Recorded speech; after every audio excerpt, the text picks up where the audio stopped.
Kung hindi ako papayag, kung kakampi ka dyan sa mga puti, We're just in the process. kaya nga.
Yun ang sabi sa akin ni General Malbil. So, si General Malvin po ang Siya ang kausap ko kanina nung pagdating ko dito. He was arrested by the police. Siya pa nga nagpakilala sa akin kay Ambassador Lacalinaw, yung may hawak ng alleged warrant. Pero tinignan ko, wala namang warrant of arrest dun eh. Pero may sinar. Ano yung sinar? Ha? Ano yung sinar? Document lang. Oo. Nakalagay lang ng document that there is an order regarding President Duterte, pero there is no warrant of arrest. Ano yung nakalagay, sir? Ha? Document, ano yung nakalagay? Basta pa lang, it's just plain document na nakalagay ang pangalan ni former President Duterte at sinasabi doon, age niya, anong residence niya. So tinanong ko sa nasa ng warrant of arrest, sabi niya nandun. Pero hindi pa naman pinapakita.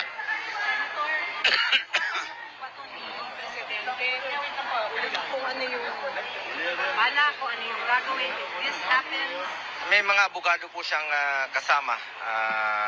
Si former Secretary Mijaldea at iba pa, no? So, antayin na lang po natin. Importante sa akin dito ngayon ang Doc Agnes, importante sa amin yung alusugan ni Pangulong Duterte. 80 years old na po siya. Kailangan talagang bantayan. At yan naman po pinangako ko kay Pangulong Duterte, yung tutukan ng kanyang kalusugan, sa kanyang pagtanda. Nakita niyo siya? Hindi ko po nakita. Nakita ko lang sa video kanina. Alam niyo po kung saan dinala? Hindi pa namin alam. Yun po ang aalamin pa namin ngayon at hahanapin namin.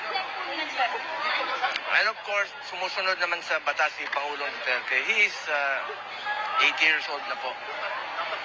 80 years old na po si Tatay Digong. At ginawa lang niya ang trabaho niya para sa bayan. Surprise pa kayo, sir, dito sa arrest na ginawa ng PNP at Panaraya? in-expect na po natin to. Marami na po kaming naririnig ng mga nakaraang araw. Sabay po ba kayong dumating? Hindi po. Hindi nga ako pinapasok dito eh. Actually, pinagbawalan kami, doktor, kasama ko yung ambulansya, dahil importante nga sa akin yung kalusugan niya. Unahin muna natin ang kalusugan before anything else. Binawi yung pass namin. Hindi kami pinapasok. Hanggang VIP, sir. Hindi kami pinapasok. Hindi kami, yung mga doktor niya, kasama, dala namin yung ambulansya. Anyway, sa mga kababayan ko, ang hinahon muna kayo, antayin muna natin, alamin muna natin yung katotohanan. Yun lang po ang pakiusap ko sa inyong lahat. Siguraduhin muna natin na ligtas at maayos ang kalusugan ni dating Pangulong Duterte. Pakilinaw, anong estado ngayon? Inaresto o hindi? Hindi ko po alam. Hindi namin alam dahil hindi po kami pinapasok. Kaso, upon arrival pa, sir? Upon arrival po. Hindi ko kami magkasama. Nagbalikan lang po ako nung overnight lang po ako. But he was taken at custody, sir?